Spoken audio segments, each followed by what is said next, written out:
أزول في اللون أما كتزرام هي تيكلتي السمانة ساعات تدويد أكد البروفيسور الحسين يحيى ثامورث تيفي هي السان بغيت نسقردش يبغى دكتور بروفيسور الحسين يحيى يدي سقردش فوين يضرام يثمرث القبايل أما نزرع ثقل فريمون تبركانت الدور خمناس الحجاب نافركان سدرع يعني شتوغال السات مرث القبايل يعني داين يتغيت الحال مليح لو زيرو كابيل نسن عشان عايش متولى يسدو انكي تبغان انشتبكا دابري يمكن برك تدار فيه وتدار في واليون لان صريغ تدير فيه تشمس نتيوس اخان تشياسن شراء يغرسيوهم اكن يسول دويت نيغ صحير داك شرين دوكال دين تيزي وزو نشرفه يغيل دقن تعود الناس انك جدي 75 زون دابا ما شدي تعود الناس اليرة واللي ضرر ونشتي ونخدم راه فرنسا كنخدم الجزائر السان تشي سخان انك غايو غادي تشرو يكون تشي سيغرسيو ناس خدمت المالور موذاك يعني داك الصح إيه أماكن تولى البروجي زيرو كابيل يبان مليح يفدو إزاف أنخلاق سي ثمان الجزائر أنشتا ماشي داين يعني يتوفرون داين السنن القبايل سي 63 أين نخدم ثمورث انشتن غن القبايل 80 لي برانتونوا يتفوت ميمي الفير يلقير عبان رمضان كريم بالقاسم يثمايا ثقلت دي معتوب واذا كريم مره انك نزرع ماشي لقثين ولاش لماك ولاش لماك هي نعيش نتوالي ثلث ثلاثين زيرو كابيل تلحوا يعتص داير لا كونفيرمي تراوى غافريل نعدان بالنسديرات سادكاسي لندن هي اولي غروش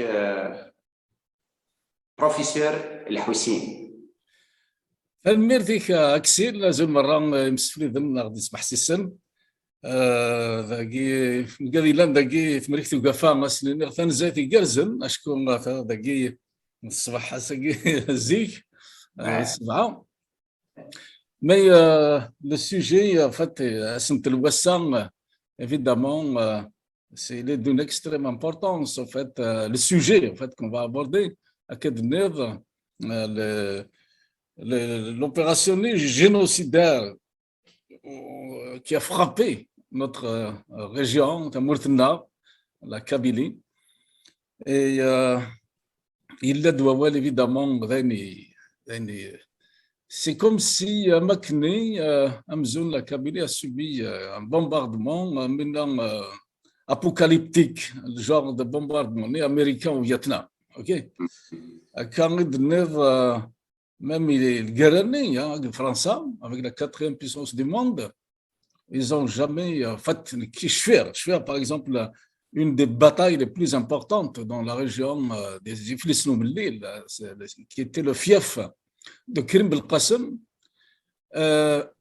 Il y a eu une opération là, des bombardements massifs en 1959, mais ils n'ont pas bombardé des villages, c'est-à-dire qu'ils évacuaient les villages quand ils bombardaient à proximité, mais sinon c'était le maquis surtout qu'ils ont bombardé au napalm et au phosphore, je pense, à l'époque.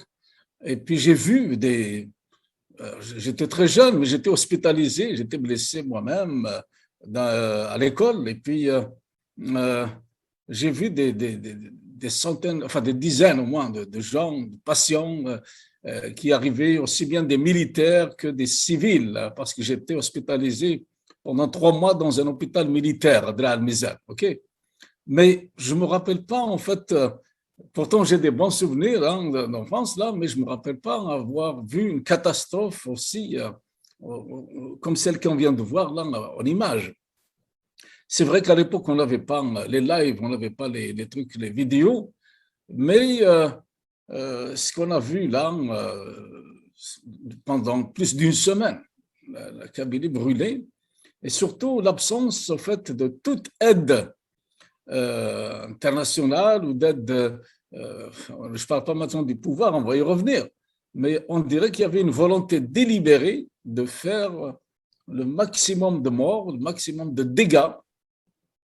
Et tu sais à quoi ça me rappelle ça là? Ça me rappelle les expéditions punitives, comme par exemple on voit de temps en temps au Moyen-Orient, là, si, quand après un attentat ou quelque chose comme ça, et puis Israël bombarde massivement une région du Liban, ou je sais pas, vraiment avec des bombes à neutrons, c'est équivalent.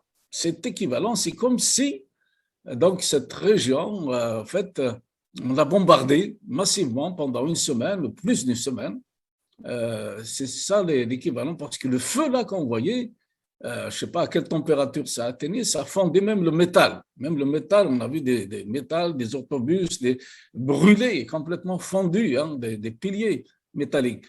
Donc, c'est un enfer qu'ils ont fait vivre, un enfer à des gens. Et puis, l'impact psychologique, il va être, je pense, les dommages sont irréversibles. Sans compter aussi la nature. Et donc, on va revenir sur ça. Il y a beaucoup de questions qui se posent, ok? Parce que là, il y a beaucoup de, comment dirais-je, le pouvoir algérien, dictatorial, il utilise évidemment une propagande, aussi bien dans les médias sociaux que dans les 60 chaînes de télévision dont il a le monopole pour, évidemment, distiller sa propagande contre la Kabylie. Je dis bien contre la Kabylie. On va y revenir parce que ce n'est pas juste au MAC ou au Rachad qu'il en voulait, il en veut à tout un pays, là, à Tamourt, à la Kabylie. Et pourquoi? Parce que si, à supposer, hein, je vais prendre des hypothèses là, à supposer que c'est le Rachad et le MAC, c'est ça son hypothèse de départ. Mais là, il y a une inconsistance déjà, parce que ces deux mouvements-là, c'est vraiment, ils sont aux antipodes l'un de l'autre. Il ne peut pas y avoir un terrain d'entente, c'est en arrière-plan pratiquement toute la problématique de l'Algérie qui est posée. C'est le choix de société entre un MAC qui, foncièrement, cherche un projet laïque, moderniste, etc., et le Rachad qui est fondamentalement islamique, donc un projet charia islamique du VIe siècle. Donc, ça ne peut pas se rejoindre, ça ne peut pas se rejoindre. D'un autre côté, la confusion, ce pouvoir-là, il excelle dans la confusion, l'amalgame, il y a aussi la panique, il y a plein de choses là, l'improvisation, parce qu'après, il a dit que c'est le Maroc qui soutient le MAC, c'est le Maroc qui nous a bombardés. Après, il s'est ressaisi 2 ou 3 jours après parce que le Maroc, il sait qu'il a la capacité d'amener ça, déposer des plaintes aux Nations Unies, parce qu'il diffame le Maroc. Donc là, il s'est dit, là, j'ai fait une bêtise parce que là, le Maroc, il va nous amener encore peut-être au tribunal pénal international. Là, il s'est ravisé, il a dit, non, finalement, c'est peut-être pas le Maroc, c'est peut-être Israël. Okay? Voilà. Après, il a dit que c'est peut-être Israël. Maintenant, je suis sûr que là, il va se dégonfler comme un ballon de baudruche, là, même par rapport à Israël, parce que on ne peut pas faire ce genre de diffamation comme ça, là, sans aucune preuve. C'est des allégations. Alors, il multiplie les allégations pour noyer le poisson. Alors, nous faisons toujours Absolument. Mais on peut remarquer aussi une chose, c'est qu'entre ce pouvoir fondamentalement arabo-islamiste, tout le monde le sait, j'invente rien. C'est dans les constitutions qu'ils ont décrétées, qu'ils ont imposées depuis 60 ans. Il n'y a aucune différence de projet de société entre ce pouvoir et le rachad. OK? Et c'est pour ça que, pourtant, tout le monde sait aussi que le rachad, il est appuyé par Erdogan, la Turquie islamiste. Mais il a fait très attention de ne pas dire que, puisqu'il accuse le rachad, donc le rachad aussi est appuyé par la Turquie, Erdogan. Pourquoi ils n'ont pas le culot de dire ça? Alors que c'est facile de dire que c'est le Maroc, c'est le Maroc qui a des relations avec le Maroc, donc c'est le Maroc pour monter la population, faire le populisme, un discours populiste.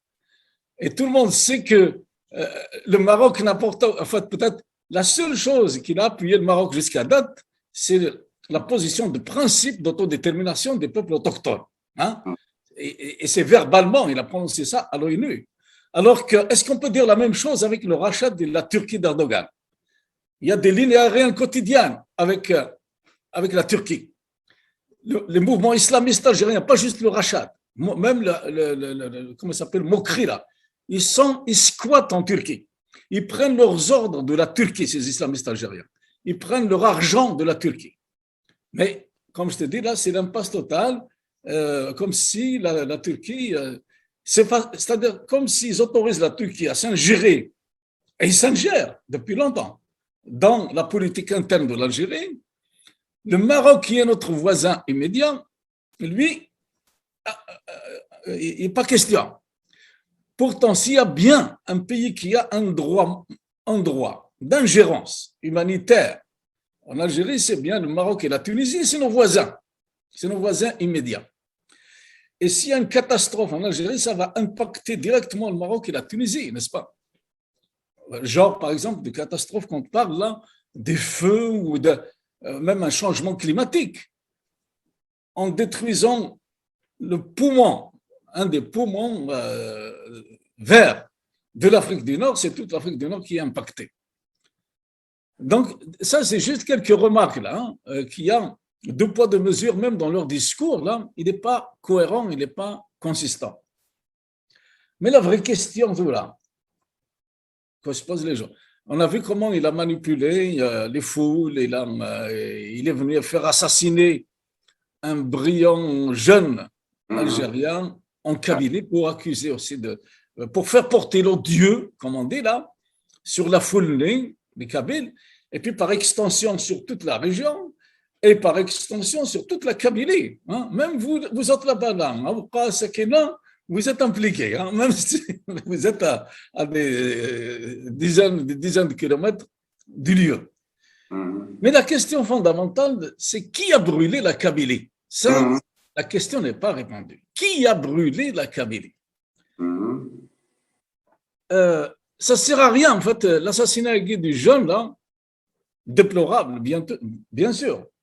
Mais c'est comme ce qu'on appelle des contre-feux médiatiques. C'est pour allumer un contre-feu médiatique pour stopper, pour arrêter justement de chercher, pour endormir la vigilance des gens, pour faire oublier qui a brûlé la Kabylie. C'est ça la question fondamentale. D'après nous, les journaux algériens, la presse algérienne A à Z, خلاص باللي تسحاب اللماك مسفهمين يثمرت القبائل باللي تسحاب اللماك l'Israël et le Maroc. C'est incroyable, et pourtant les journaux des aides, ou c'est la majorité, c'est des journaux du pouvoir. بعد نبالك شويته كيجيني قربنا الطاس مي توجور ديغلانسن انشري شغلي السوهامن اغني حيرن اني مسفهمن اوك ويجي كونتر ثمورة القبائل ذاين لي جورنو كابي تسيول تامورث فافاي نوفا ويوت اي حدن ثمورة القبائل يديكسن ثيدت سيقلي فيديو نذكرون دايرة نرتجميل فيسبوك تويتر يوتيوب اللي التكنولوجيا ذاكتي وترمو هذه اللي لا بروباغوند نسمي سهلات سعدين غنداوي نزداخل وفيلي هي كمل وليك.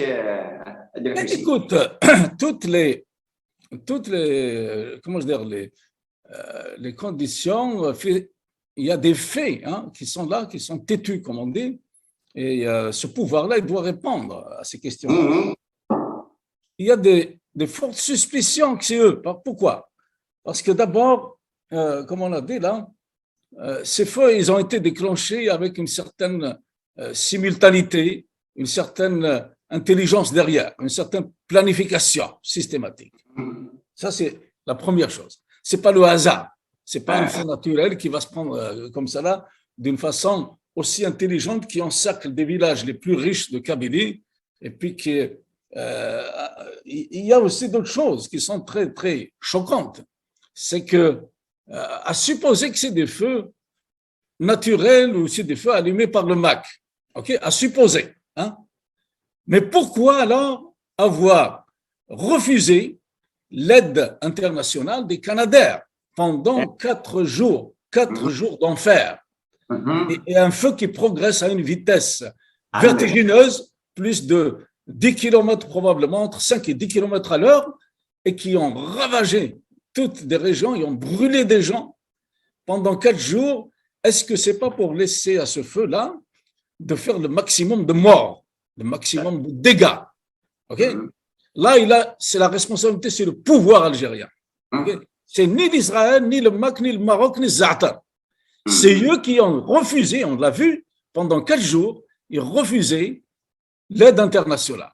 Donc, ils sont criminels, un crime, un génocide, génocidaire pratiquement, parce que ces oliviers qui sont partis, certains aussi parlent de feux de forêt. Ce n'est pas des feux de forêt seulement, c'est surtout, ils ont brûlé les vergers et les oliveraies, des oliviers centenaires.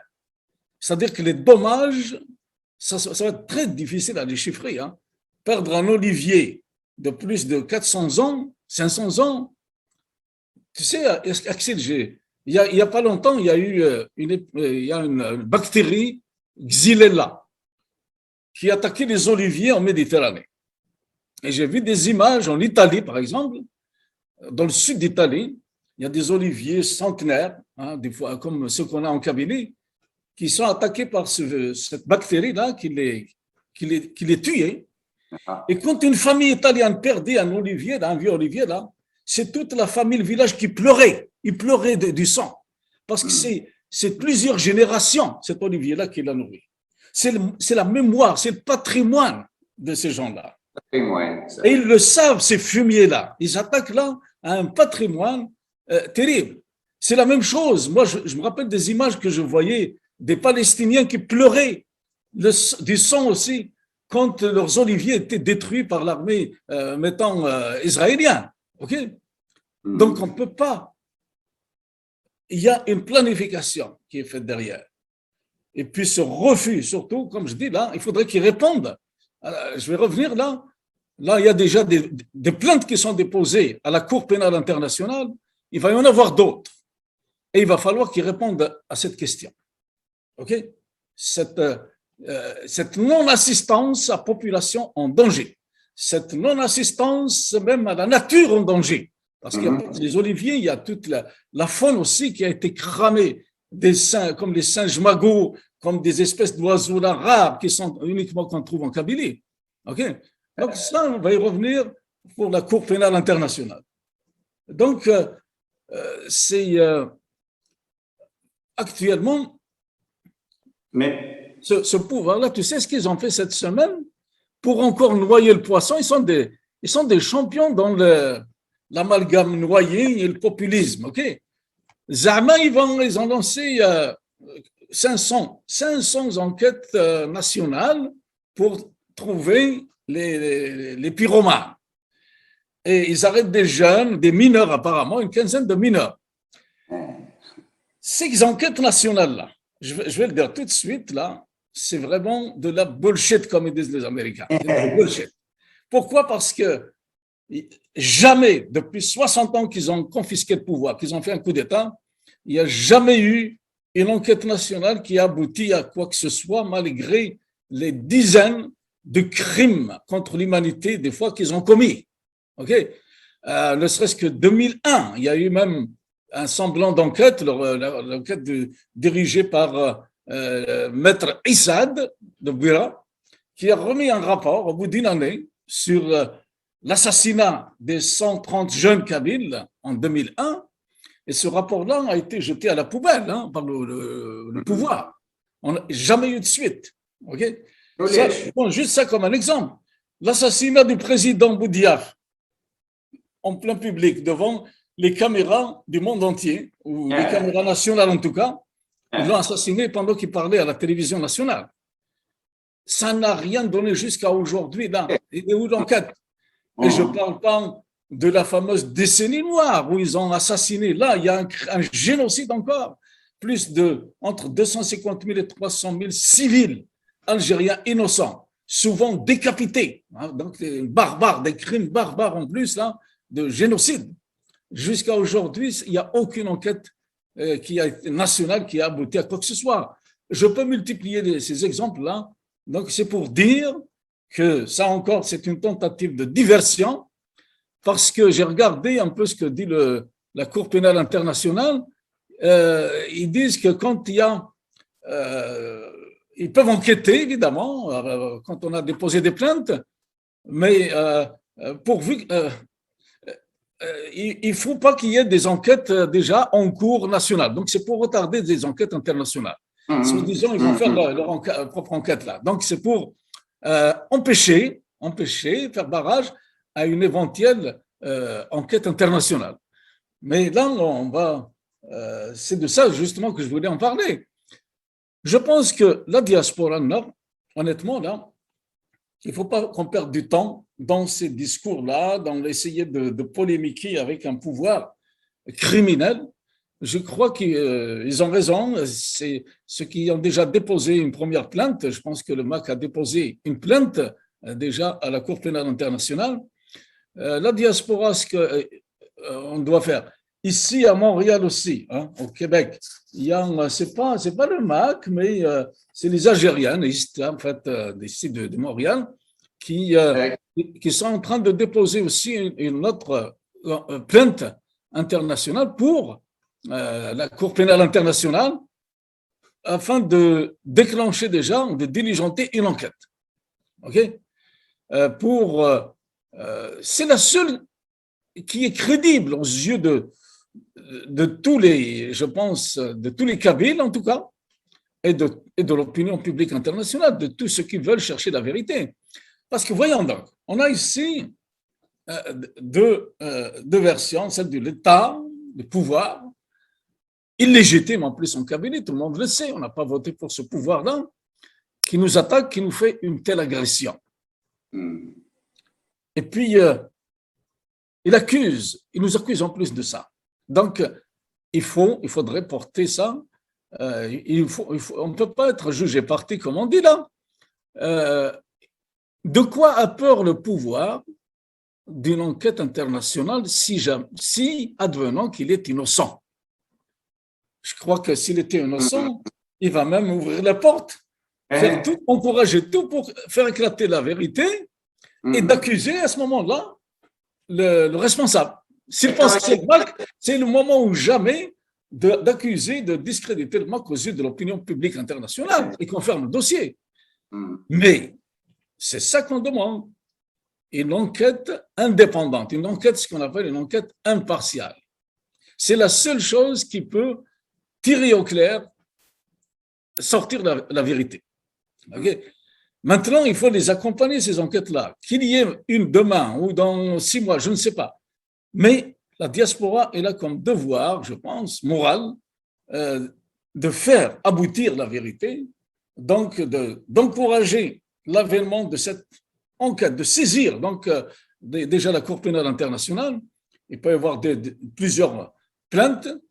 On peut encourager la création d'un pool d'avocats ou d'un collectif d'avocats pour ramasser tous les témoignages, les nombreux des dizaines et des dizaines de témoignages que nous avons déjà collectés, mais de dépêcher donc une enquête sur place internationale pour enquêter, chercher qui sont les vrais responsables de ça.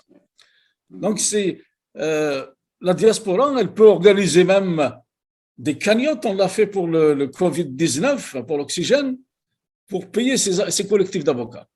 Et c'est comme ça qu'on peut faire avancer les dossiers. J'ai vu récemment, par exemple, le cas, on peut regarder ce qui se passe ailleurs, hein, ce n'est pas interdit. Le cas de la Guinée aussi, il y a eu des crimes comme ça, de même type génocidaire, par des militaires aussi, et puis il y a une dictature. Et maintenant, la Cour pénale internationale, elle est saisie. Justement, ils sont donnés des collectifs d'avocats qui ont déposé plainte, et puis là, il va y avoir maintenant probablement des extraditions bientôt de militaires ou de responsables de ces génocidaires-là. Et c'est la même approche qu'il faudrait avoir. Je pense que c'est sûr qu'il faut s'attendre, dans le cas de l'Algérie, à des blocages de certaines puissances qui ont des avantages énormes financiers. Donc, c'est une donnée qui est contre nous, là, qui peut retarder les processus, mais la diaspora, je pense qu'elle peut faire le travail. Par exemple, la France, c'est sûr que, pour ne pas la nommer, la France, c'est sûr qu'elle a fermé les yeux jusqu'à maintenant. Il n'y a pas que sur ces feux criminels qu'on vient de voir, même dans d'autres dossiers auparavant, hein, n'est-ce pas? Par exemple, les moines de Tibhirine, qui étaient égorgés, là, les 7 moines à Tibhirine, c'est des Français. Normalement, c'est la France de faire éclater la vérité. Au contraire, le juge français, là, il s'est épuisé, le pauvre, à essayer de faire la vérité. Il n'a pas abouti. Les familles des moines de Tibhirine, jusqu'à maintenant, attendent les résultats de l'enquête. Il n'y en a pas. Hein. Il y a un blocage. كيف فهمي بوسي ام اندري Hervé Gourdel. ولاش بيثورا ولاش راني نزرع ولا ديوث لونكيت سي 62 الميدسة ميم لي بروباغوند النساء نبغاني يخدمن سي فريمون كي قديمين بارابور يومدان وسع بارابور لي تكنولوجي وسع ولتما كيتويت لا بروباغوند لي زاني 80 ولا شي لي تكنولوجي داكتي تويت قشيش ولا علي ما بيسعاش بوبي 5 الشعر يسطلاف ابري لوندوما يغمي يزدان كالشعر نيغ اتريكو اغنس دي تيشيرت تنين الشالدين السامبول ني شحال تمسخير نسيم دان وي داكني Oui, bien sûr. Bah, écoute, maintenant, pour faire avancer les choses à l'échelle vers la Cour pénale internationale, je crois que la diaspora aussi a du travail à faire en France même, parce que c'est l'État qui peut s'opposer à cette enquête internationale. Donc, c'est de travailler avec l'opinion publique française, ok? Travailler avec les députés français, surtout les députés français qui siègent à la communauté européenne. Et puis, nous avons aussi d'autres amis de la diaspora qui sont dans ces pays européens. Je prends par exemple la Hollande, la Belgique, l'Allemagne, l'Espagne, il y a beaucoup de berbères, même marocains. Il y a des rifins, il y a des shlouh. Par exemple, en Hollande, la Hollande et Danemark, il y a plein de shlouh. En Allemagne aussi, il y a des rifins. En Belgique, il y a des rifins.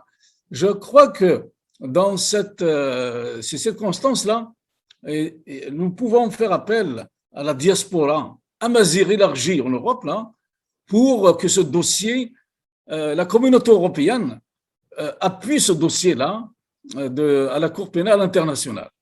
C'est une des stratégies que l'on peut proposer là, parce qu'on a vu cette semaine, maintenant par extension, en s'attaquant au Maroc en s'attaquant, il s'attaque à toute la Kabylie.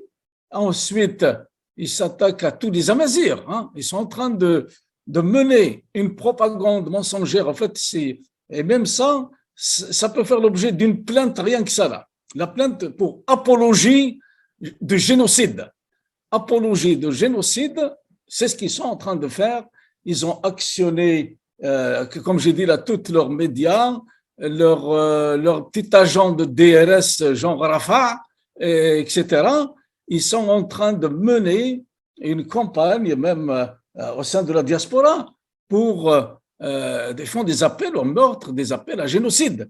On peut citer quelques noms là, le fameux Ben Sdira, qui a appelé à raser à l'arme chimique la Kabylie, bien avant, donc il y a préméditation de ça. Ben Grina, Moukri, Ben Zaïb, Salih, etc. Il y a au moins une vingtaine de promoteurs de génocide. Ils font l'apologie du génocide. داين السوهامن داين نقار شغل اما اسمورث القبايل لان خلان دي عداوني سماسك الليست اماسك السود اماسك الويست شغل مسفهام انكرويابلمون في سمورث القبايل صافي دير ولاش شو نزمرسيه الزيت نساول شغل يثيمات تاع بون ثيمات نسعد القبايلي تتعال مع ناس مي خوا ينسن الدوين سي الاخوان المسلمين لي زاني 40 يبان دي شود الخوا نسن الاخواني داخني خوا مالات شمت زدخل نتقرعت نسن ارابو اسلاميزم فوالا داين وين يقارن مسلم اخو مسلم مي اثيمات نسول نتقبل القبايل ثليت ذا كريتيان يغذ جويف نغ اليهود نغ تملك نغ تسمن دارا نغ فيدراليست نغ اوتونوميست نكني امذن ذندن منو هني اما نفيدو سنس ورسو تلمسعان يوثن تيختي دوكلن اكن فلاس انكمل فقروين تمرث القبايل. C'est une bonne question. C'est une bonne question. En fait, ça ne date pas juste de cette année ou depuis le Hirak, ce travail-là. Ça fait 60 ans qu'ils font du populisme, qu'ils essayent, qu'ils remontent, qu'ils ont développé du racisme envers la Kabylie, n'oubliez pas. Donc, il y a déjà, moi j'appelais ça un apartheid, donc ils ont fait en Kabylie depuis l'indépendance. Et plusieurs générations qu'ils ont travaillé dans cet état d'esprit l'anticabylisme, comme on l'a appelé. On a fait des lives là-dessus, sur l'anticabylisme, sur le déni de la réalité, sur les mécanismes même psychanalytiques derrière ce déni-là. Parce que la plupart, on le sait, des Algériens ou des Nord-Africains, c'est des Amazirs. L'ADN, à 95%, il est Amazir. Mais on a affaire à des néophytes, à des gens qui sont aliénés, et c'est très facile à leur vendre un discours raciste parce qu'ils sont prédisposés. Quand quelqu'un renie son identité, c'est ça un néophyte. Il renie son identité, il la refoule, et puis c'est lui qui est l'ennemi. Je l'ai expliqué dans 2 ou 3 lives, là, ceux qui veulent s'intéresser à la question, au mécanisme psychanalytique derrière ça, c'est que j'ai expliqué, c'est des gens qui peuvent être amenés même jusqu'au phénomène de rejet de l'autre complètement, qui ne veut rien savoir de l'autre. Pourquoi? C'est-à-dire qu'il ne veut rien savoir de son frère qui a gardé sa langue maternelle, qui a gardé son identité, parce que ça le traumatise. Lui, il a refoulé ça depuis plusieurs générations, et puis il y a quelqu'un qui vient lui refaire ressortir une image qu'il ne veut pas voir. Donc, pour se défendre de ce traumatisme-là, de la révélation de certaines réalités, il va tuer. Il va tuer pour faire disparaître cette image qui le traumatise, cette réalité identitaire qu'il a refoulée. Et c'est ça les mécanismes. Freud a appelé le Verleihung, c'est ça le Verleihung, c'est quelqu'un qui dénie la réalité comme par mécanisme défensif à une réalité qu'il a refoulée, une réalité identitaire, une réalité linguistique, une réalité historique, etc. C'est ça que cette masse-là, de ces générations qui ont été soumises, aliénées, ils ont déjà cette prédisposition-là à rejeter l'autre, à le haïr. Et c'est ce qui explique aussi cette allergie qu'ils ont de la différence. Donc il y a un facteur ici aussi religieux parce qu'ils ont abruti plusieurs générations avec l'islamisme et même avec la décennie noire, ils ont achevé pratiquement même les plus récalcitrants où ils les ont éliminés. Parce que ça aussi, c'est un autre dossier qui attend là, qui attend un autre dossier génocidaire. Parce qu'ils ont ciblé toutes les intellectuels kabyles, ils ont été éliminés là, pendant la décennie noire. Donc, ils nous ont fait une épuration ethnique dans l'armée et puis dans la société civile. Et ceux qui sont les survivants, c'est ceux qui sont exilés pour la plupart du temps. Autrement, ils les ont tous ou éliminés ou corrompus jusqu'à l'os, ce qui fait qu'ils ont toute la situation sous contrôle. Même l'opposition, la pseudo-opposition, ils l'ont acheté. Je ne citerai pas des noms, mais même Louisa Hannon, c'est ce qui est fait dire à Dr Saadi dans sa dernière intervention. Il disait que nous sommes tous responsables. Non, monsieur, vous êtes responsables. Mais les gars qui ne sont pas responsables, ils ont quitté le pays où ils ont été assassinés. Ceux qui sont restés, oui, vous êtes responsables. Ça, je suis d'accord avec toi. Mais le nous, il n'inclut pas. Donc, ça, c'est clair que, ce que je veux dire, ils ont travaillé pendant des décennies à préparer cette histoire, en fait, ce génocide-là, dont on parle aujourd'hui, là, ils l'ont préparé. On a vu, par exemple, ce fumier qui a assassiné le jeune, il l'a fait d'un sang-froid incroyable. Même les plus grands tortionnaires de cette planète, ils ne le feraient pas. Poignarder un jeune qui est dans une voiture de police et puis le sortir et le cramer à Kné, c'est jamais vu. Et il avait préparé l'essence, hein, parce que c'est pas spontané qu'ils ont été chercher l'essence là. Il l'avait. Il l'a aspergé d'essence en plus, ils l'ont allumé. Donc, c'est des sanguinaires, ces gens-là. Ils ont à leur actif plusieurs autres crimes pendant la décennie noire. C'était quoi la décennie noire? C'était une pratique, hein, un exercice. Ils se sont entraînés et ils les ont tous excusés, hein, ils les ont tous relaxés ou recyclés dans le DRS d'aujourd'hui. C'est tous des gens qui sont recyclés, des criminels notoires, des sanguinaires qui ont été recyclés dans le DRS. Ou bien ils les ont envoyés emmerder nos voisins en Polisario, ou en Mali, avec l'AQMI, etc. Ou en Libye, tu les retrouves partout là, parce qu'ils avaient toute une armée de DRS pendant la décennie noire. Donc, ils ont l'expérience sanguinaire. Okay?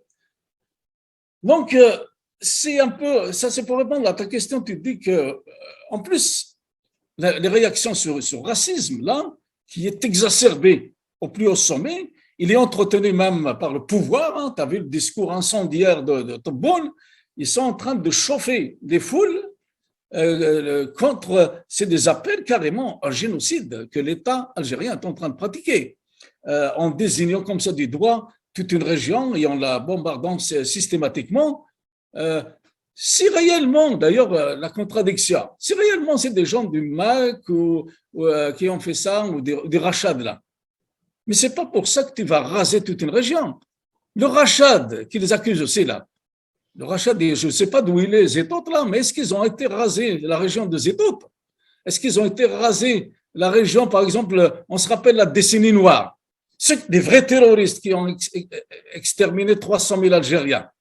Il y avait des noms. Il y avait Madani, Marzaq, je ne sais pas comment il s'appelle, de Djidjel. Est-ce qu'ils ont été rasés Djidjel pendant la décennie noire parce qu'il y a un mouvement là-bas qui voulait la ruine de tout le pays? Non. Donc, ils disaient en plus que c'est un mouvement qui n'est pas fort. Alors, pourquoi vous ne les avez pas prévenus, ces incendies-là, ces gestes-là criminels? Pourquoi vous les avez laissés faire et puis rester spectateurs? Hein? Donc, il y a plein de contrats. De toute façon, moi, comme je dis là, il y a seulement une enquête impartiale, internationale, qui sera sous les auspices là, de la Cour pénale internationale pour retirer les affaires au clair. Et je ne vois pas. Et celui qui s'oppose à cette enquête internationale, pour moi, il est criminel. Parce que le devoir de vérité, nous l'avons tous face à ce génocide, à cette tragédie humaine, à ce crime contre l'humanité. Seule une enquête internationale pourrait tirer les choses au clair. Maintenant, je reviens encore à certains, par exemple, je n'ai pas abordé pourquoi le Hirak, en fait, même d'ici de Montréal, dépose plainte aussi. Et puis ces gens qui disent que c'est, en fait, qui s'opposent. Le Hirak, je parle des Hirak, par exemple, les Kabyles, il y a des Kabyles à Hirak aussi. D'ailleurs, le Hirak est venu se réfugier en Kabylie ces derniers mois, hein, depuis qu'ils l'ont interdit à Alger. Mais là où il se trompe, je voudrais adresser un message au Hirak qui a tout à fait au début, là, il y a presque 2 ans, mais je pense que les choses n'ont pas beaucoup avancé de ce côté-là. C'est que, comme projet de société, là, c'est des gens qui sont, tous les gens qui sont pour le statu quo de l'État-nation. Okay? On entend encore ce discours qui revient maintenant encore, là. L'État-nation ou pour moi, ceux qui sont pour le statu quo, ils sont pour le jacobinisme et l'État-nation.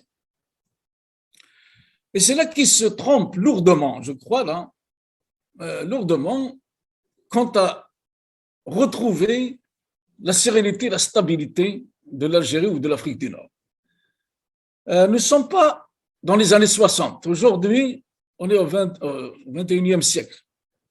Et le respect des différences, je l'ai dit plusieurs fois, mais ça n'a pas l'air d'être... Ils ne leur ont pas enseigné ça à l'école algérienne, à l'évidence. C'est la culture qu'ils ont introduite dans les écoles algériennes, c'est des écoles, je dirais, un état d'esprit religieux. Par exemple, ce qu'on appelle le tawhid. Le tawhid, c'est l'unicité. L'unicité de Dieu, par exemple, le monothéisme. À partir du monothéisme, il y avait le tawhid, donc c'est comme si sacré, il n'y a qu'un seul Dieu. Et par extension, ils ont tout sacralisé. Hein. Il y a un seul Dieu, une seule religion, une seule langue, l'arabe en particulier, et qui, paraît-il, c'est la langue qui est en usage au paradis même, et puis un seul parti, un seul gouvernement, etc. L'unicité. Et c'est de là qu'ils se trompent quand ils te disent l'unité nationale, ça vient de Tawhid. Mais ça n'a rien à voir avec l'union, ça. C'est pas ça qui va unir un pays. C'est pas l'unicité qui unit un pays. Un pays aussi grand, en plus, là, avec une diversité et une histoire millénaire, forcément, c'est un pays qui a une richesse avec cette diversité, que ce soit au niveau linguistique. Il y a les Touaregs, il y a les Mozabites, il y a, pour ne pas répéter là, les Chaouis, les Kabyles, etc. Donc, il y a une diversité linguistique. La religion aussi, on l'a dit, la liberté de culte, c'est un principe sacré universel aujourd'hui. Tout le monde respecte les religions des autres. Alors, est-ce qu'ils veulent faire exception? Est-ce que l'Algérie est un état d'exception universelle à l'échelle du monde entier? De quel droit les Algériens refusent les autres religions déjà? Okay? Et même les autres variantes de l'islam. L'islam mozabite, je rappelle qu'ils ont commis aussi un autre génocide en Mzambe, il n'y a pas très longtemps, donc d'autres amazirs algériens, tout simplement parce qu'ils ont une pratique musulmane, la ibaïdite, qui sont différentes des autres pratiques religieuses. Alors, de quel droit ils se permettent de faire exception du reste de la planète, qui n'a pas liberté de culte? Donc, ils interdisent toutes les autres religions. Il n'y a pas, même les églises, au moment où on se parle, il y a 75 églises qui sont fermées, etc. La liberté aussi, comment dirais-je, de genre, hein. Il n'y a aucune liberté de genre. On sait que la femme est encore régie par des statuts archaïques, là, statut de la femme, la famille, ou je ne sais pas comment ils appellent ça, là. des années 70 pratiquement. Donc, toutes les différences, elles sont pratiquement bannies de cet état, de cette culture-là. Et ça, c'est pas un hasard, c'est le pouvoir encore qui est responsable. C'est pas un autre qui a les programmes scolaires, l'abrutissement via les télévisions, etc. C'est l'État qui emporte la responsabilité totale. Donc, s'il a formé aujourd'hui des monstres ou des gens qui sont génocidaires, c'est parce que c'est le résultat de ces décennies de soumission, d'aliénation et puis de fermeture, comme je dis là, dans un schéma de pensée qui remonte au monothéisme, au début du monothéisme, tawhid. Donc tout est là. Ils n'acceptent pas les autres partis politiques, on le sait.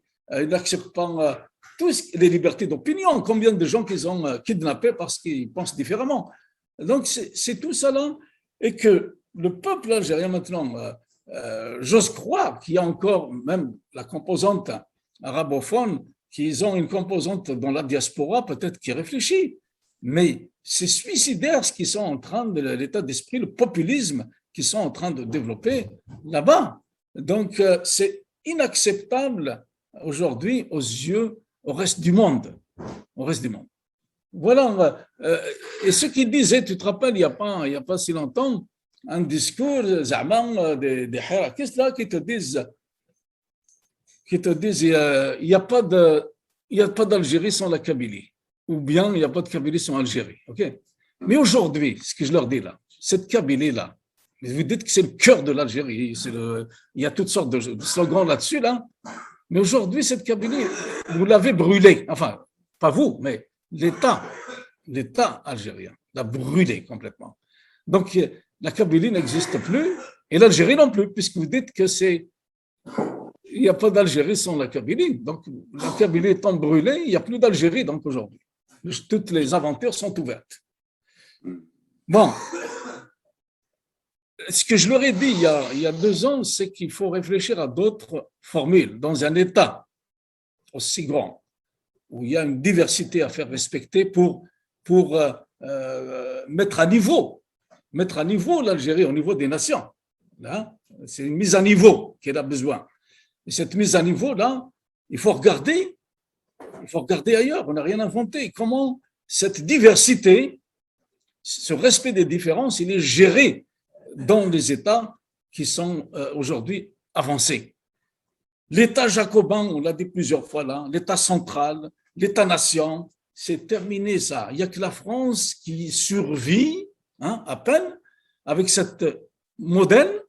Et encore, la France, c'est parce qu'elle détient justement des richesses en Afrique, c'est une puissance coloniale ou néocoloniale.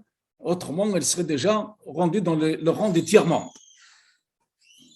Mais tous les autres pays que je connais, ils ont développé l'esprit citoyen. C'est la citoyenneté, non pas le nationalisme, là. C'est la citoyenneté. Et ils ont tous opté plus ou moins pour soit des confédérations ou des fédérations.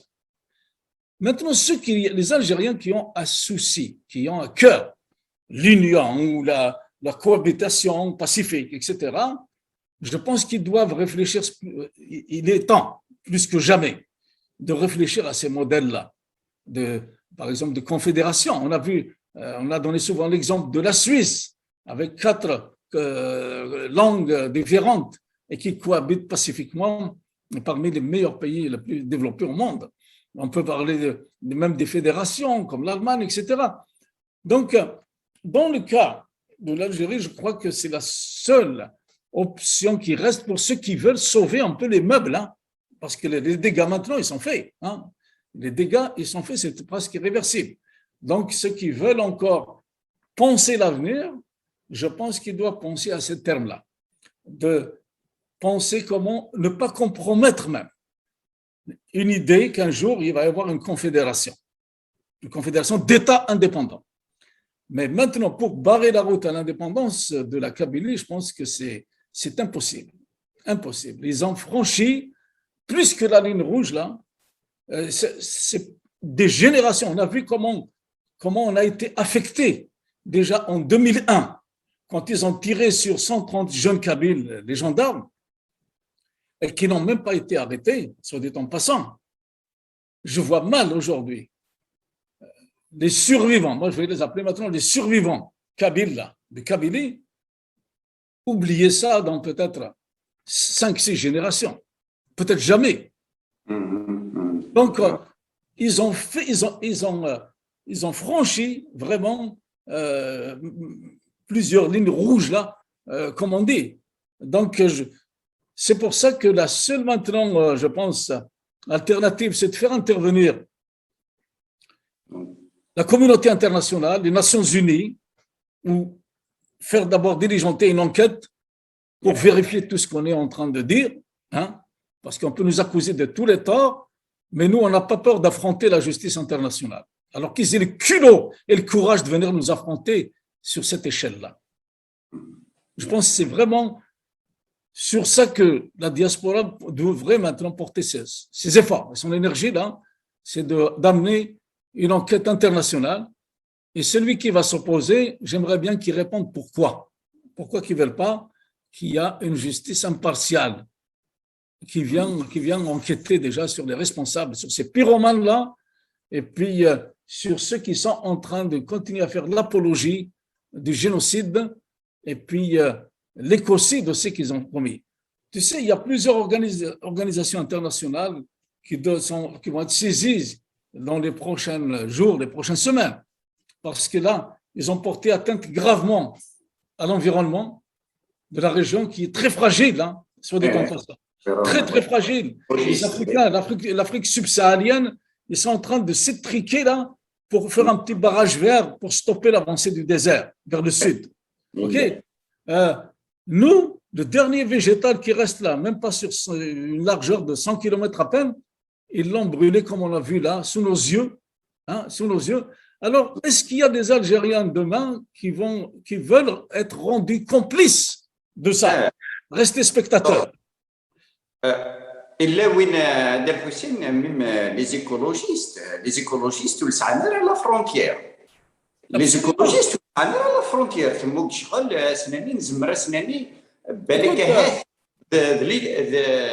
c'est la religion d'aujourd'hui c'est la frontière tu as bien raison عند ثلاث مس عند حرقنا كي شجور نغلا بيردير ياكي النوطن ملي يويد ثورة انقصد اهاف لي زيكولوجيستي ذاكني يزمر وذاكني نعاودن وذاك تسرون في الشجره في عكنت لا بيردير نتسوالين ميم ذاكي سورتو يثمر يفتح الناس نتي ورا ميمكش من ستيكتي وين نسن اهاف بالك نكني يلها انقصد لي زيكولوجيستي ذاكني شحال تسحب سنه ويجي.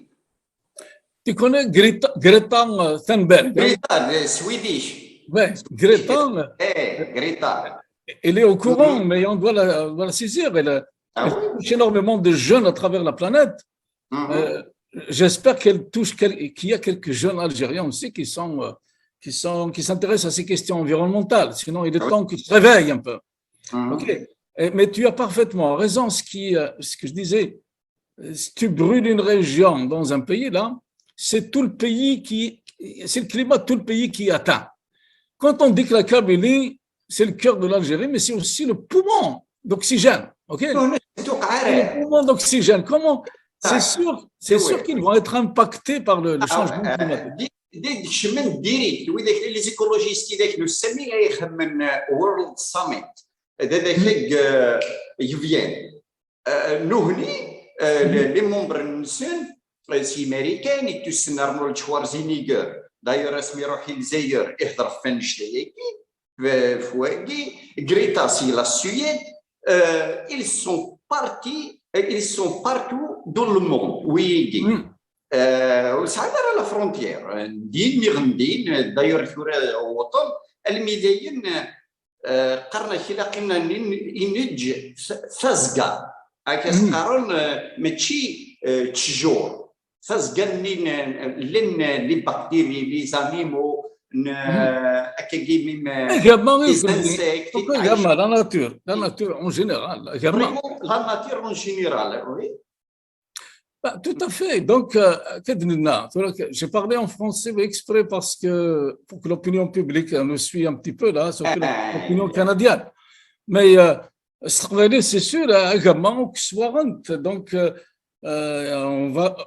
on va contacter ces organismes-là internationaux qui défendent l'environnement, le changement climatique.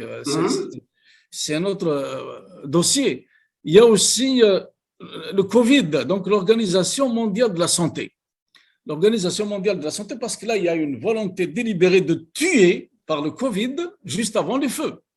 Et ça aussi, la commission d'enquête internationale devrait s'expliquer, le pouvoir algérien, pourquoi il a empêché l'aide humanitaire de la diaspora vers la Kabylie. Pourquoi? Et l'Organisation mondiale de la santé, elle est très préoccupée par la progression du virus Delta. Comment se fait-il que ce pouvoir-là, il a tout fait pour favoriser, même en refoulant le Hirak vers la Kabylie, il a favorisé la circulation du virus Delta dans toute la Kabylie. Et ça, combien de morts il va falloir établir le bilan aussi de ce Covid-là. Et ça, je pense que l'organisme mondial, immédiatement, qui doit être saisi, c'est l'OMS pour enquêter, l'Organisation mondiale de la santé. Donc, plus c'est que il y a un autre dossier, on l'a déjà abordé, mais je le rappelle là, pourquoi qu'il y a matière à faire venir une commission d'enquête internationale, c'est que la Kabylie est considérée comme un des premiers peuples, des premières nations de l'Afrique du Nord. Donc, c'est les droits des peuples autochtones. On appelle ça le peuple autochtone. Et là, il y a un organisme international qui défend les droits des peuples autochtones, en particulier le droit à l'autodétermination. Et ça, les Algériens, en fait, nos compatriotes algériens, là, nos concitoyens, ils devraient se la mettre dans la tête. Parce qu'aujourd'hui, c'est une prise de conscience mondiale que tous les peuples autochtones, ils sont protégés. OK? Que ce soit ici au Canada, que ce soit en Amérique du Sud, partout, ils ont les droits à la langue maternelle, les questions de langue maternelle, les questions il y a beaucoup de droits fondamentaux, même les droits de l'enfant des peuples autochtones, ils doivent être protégés. Et ça n'a pas l'air d'être alors dans la tête du gouvernement algérien, en tout cas, ni dans les écoles algériennes. On leur enseigne de toutes sortes de choses, sauf les valeurs universelles du XXIe siècle. Cet État-là doit se prononcer. Parce qu'en éduquant sa population pour produire des génocidaires, des écocidaires ou des haineux envers tous les autres peuples-là, ils ont la haine envers tous les autres peuples, et ça, c'est sûr que ça devient comme un parasite dans la région et dans toute l'Afrique aussi. C'est ça qu'il faudrait que les gens se réveillent. C'est pas juste un problème kabyle, ils sont en train de s'attaquer à travers la Kabylie à toutes les valeurs universelles. Exact. La Kabylie, en tant que peuple autochtone, qui a des droits historiques, millénaires, il est aussi une autre chose. C'est pour ça qu'il est devenu la cible de ce régime de fin de règne, comme on dit là, parce qu'il sait que c'est la Kabylie qui va lui creuser sa tombe, ce régime-là. Alors c'est pour ça qu'il l'a anéanti pratiquement. C'est que c'est le dernier, je pense en Algérie, c'est le dernier sanctuaire, Am el-Khelwa, c'est le dernier sanctuaire de liberté de pensée, de liberté de culte, de modernité, c'est très important. La modernité, on l'a dit plusieurs fois, cette région d'Algérie, c'est elle qui a le plus d'historique, de background, d'ouverture sur le reste du monde, à cause de son immigration très précoce depuis le début de 1905 déjà, il y avait des gens qui sont partis, donc ils ont et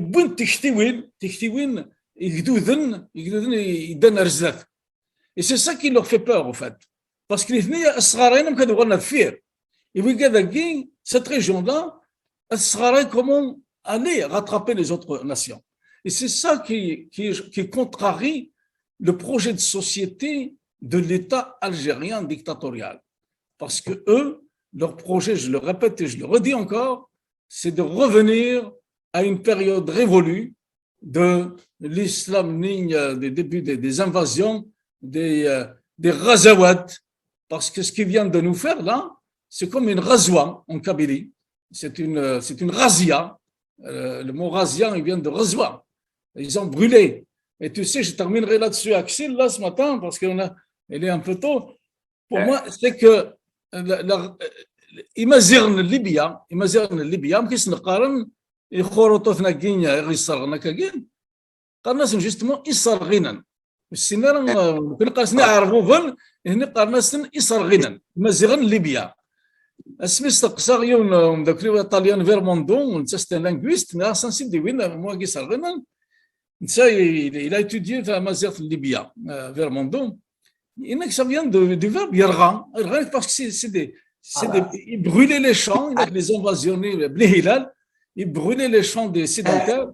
هذا الحسين لان وذاك اللي علي ماني لان ستين تريبي اسرائيل نتلايلا ليبي من بعد عدان يدين الجوايرنا غير كابيل باسكو من كاين ساعه اسرائيل je pense c'est les Bni Hilal. ستين ديناستي ستين Non, je pense que c'est les Bni Hilal et Muqarn Sarghin. C'est doit être les Bni Hilal. Les tribus Bni Hilal, c'est eux qui ont envahi, en fait, ils ont été envoyés d'Égypte là, par les Fatimides vers le 11e siècle. Ce n'est pas les premières invasions là. Ça, c'est une des dernières invasions. C'est des tribus nomades d'Arabie Saoudite vers le 11e siècle qu'ils ont déferlé sur l'Afrique du Nord. Ils les ont envoyés, le calife à l'époque de Qahira, les Fatimides. Ils les ont envoyés pour nous punir, comme vient de faire le pouvoir algérien qui a brûlé la Kabylie pour punir les Kabyles. Ce n'est pas pour punir le MAC. Le MAC, il est insaisissable pour lui. C'est pour punir la population kabyle. Et c'est exactement ce qu'ils ont fait leurs ancêtres. Donc, ça remet dans leur mémoire. Ils ont cette habitude-là à se travailler les autres peuples. Et les Bni Hilal, c'est ce qu'ils avaient fait au 11e siècle, donc 1100 à peu près là. Donc, c'est ça que les Libyens appellent les Sarghin, je pense, c'est les Bni Hilal. Voilà. كاكي اكسل مازال هاد اللغه استكذا فيقيت ولا on va suivre هكا نير pour terminer.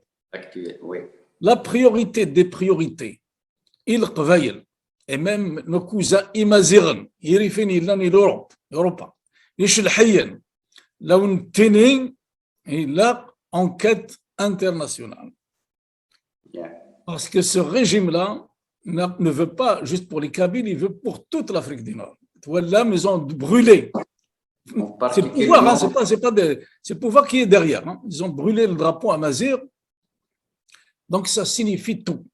C'est qu'ils veulent achever les invasions arabes en Afrique du Nord. Ils veulent éradiquer tout. Vous savez, c'est à cause de ça aussi, c'est le même entêtement contre les Kabyles, il est de même niveau que l'entêtement du pouvoir algérien d'enlever le Sahara occidental et d'en faire une république arabe. C'est pour élargir l'emprise arabe sur l'Afrique du Nord. C'est pour ça que je lance un appel aussi à tous nos amis africains, subsahariens, du Sahel. Faites attention aussi. L'Afrique a déjà perdu presque son or, comme on disait là, et que tant que l'Afrique du Nord n'a pas retrouvé, n'est pas remis sur son véritable socle amazigh nord-africain, ben l'Afrique va continuer à faire l'objet encore de convoitises, d'invasions. On sait ce qui se passe en Afrique là jusqu'au Nigeria, le Boko Haram, et l'Algérie est beaucoup derrière ces gens-là. Hein, l'AQMI, tout ça, toutes les têtes pensantes là, des islamistes internationaux, c'est le pouvoir algérien qui est derrière, qui les finance en tout cas, comme ils financent le Polisario, comme ils financent le Hamas, etc. Donc, nos amis africains devraient réfléchir à deux fois là pour appuyer ces enquêtes internationales pour venir démasquer le véritable agenda du pouvoir algérien qui est l'arabo-islamisation de l'Afrique du Nord. Et surtout, rien que l'arabo-islamisation, et achever les invasions donc, de l'Afrique du Nord. Voilà. هي تنمرتك كسل تنمرتك مسفلي دي ولا نصبح حقين كون السلام غاون اسم غاز في ارتفات ما يراد يلو ثاني مرتد الحسيني وين يتسقرد شوت يسعى نزال التصدى وين فيك دي سوليسيون انشتي فريمون نون نسير داتا سي تمور النوب هضرني لي بروبليم مي تهضرني لي سوليسيون مش كدير الحسين سويت دير لي سوليسيون ديالك شي لا كنخدم اكن وشو انسحبس ادبوياكي يا مهرسان اسراغير تمورث القبايل يحرقن هي المكا يدرني ثنميرث هل فيك بيان درنا جيست ينوى لما كنا يظلي يتيكي سان كي البورت بارول نيويوركا اللي يزيد عبيد يديخ من يديخ فان تدويلتي سكن الجورناليست ماس الرشيد علي وقاسي دابري نتاج يقرا ابارتير دي مومون كو الحراك اكسبت لو برينسيپ دو لانديبوندونس لا كابيلي rien ne nous empêche de les rencontrer. ماذا اللي يبان يثمرت القبايل مازال عادي في الحراك هذاك البالونسيا والسيا ولي سعاره ولي شغل alors je pense que ça va rencontrer, j'espère, un écho parce que fondamentalement les hirakistes ils veulent en finir avec ce système-là. Mais ils n'ont pas suffisamment réfléchi à des alternatives. Moi, je crois que tu ne peux pas changer un système par un autre là. Il faut remettre en question, comme je l'ai expliqué là, le pouvoir jacobin. Et à ce moment-là, tu n'as pas beaucoup de choix là. Soit tu vas vers un modèle fédéral ou confédéral. Mais si tu gardes le même système, on va retomber dans quelques années sur le même problème, sur l'autoritarisme, sur la dictature. Sur le même système jacobin. Et c'est ça qui a miné l'Algérie dès le départ. C'est le choix de ce modèle-là d'État jacobin. Voilà, on peut, parce qu'on devient vite dans un État jacobin, on peut subir la dictature qu'on appelle de la majorité. C'est ce qu'il avait expliqué Tocqueville. Tu ne peux pas empêcher une dictature d'une majorité, et on connaît la majorité actuelle qui a produit ce système après 60 ans. Il a produit une majorité, malheureusement, comment te dire, d'aliénés. Et c'est très facile de les manipuler et puis de transformer ça en dictature, comme avait fait Hitler. Hitler, il a fait ça aussi, il avait une majorité, le nationalisme hitlérien. Et puis il a massacré, il a créé une guerre mondiale. Mais c'est kiff-kiff, ils ont une majorité de pseudo là,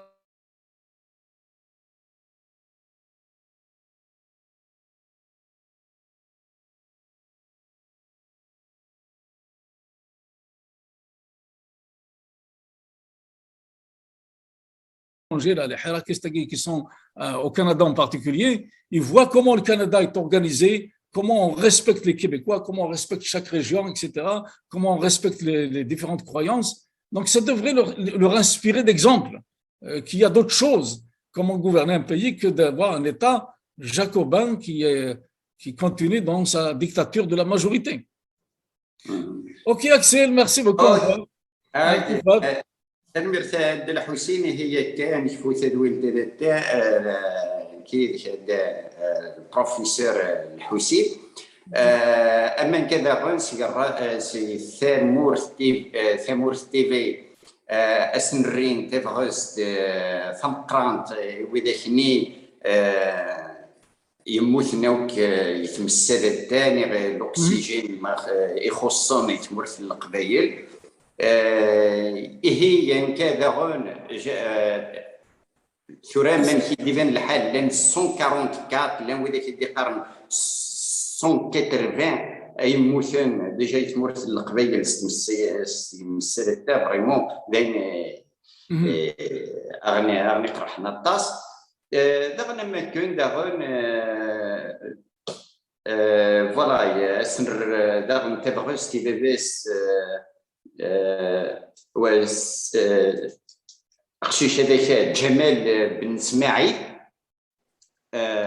نصرغن ويجي ثورة القبايل الور نكني نزرع كيف جمال اسماعيل ستان ارتيست الور لارتيست دانازور الشغل ديول qui n'a jamais eu peur de couleur ni de forme. Ça veut dire اللي زميرة ماشي ديول اللي زمران يسرى لا ناتور نزرع ميم نون سولمون يتغني داش الناي او ميم طون نزرع يخدم دي طابلو ستان بينتر يخدم طابلو د الناتور تما باين استوهاما ويدي افي يسرغ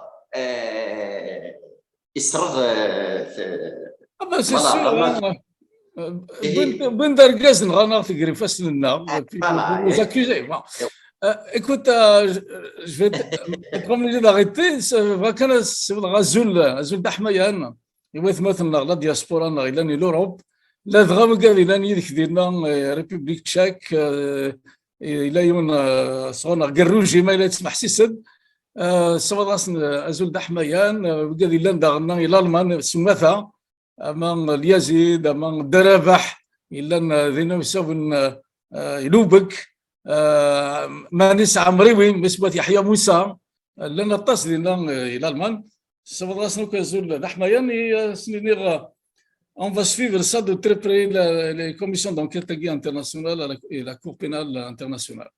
ثاني ميرتيك اكسل دورتي دي سدون هي كنت جاكي كنني ياسي غرزن يدين غروني كندا ثاني ميرتي وذاك مره غنديت وها الصبر غسنا زولو سيد حمايان ثمور فاهمين هاد السؤالين جو بونس لما ميم سي فريس لهم الليل سي عرشنا سي العرشنا دغنا وقاد الى الجوات من نقاس سي من البوث هذاك كني كذا ما خراطه اوكي يركن الساحل مره سمثا تمريج اسماعيل فوالا.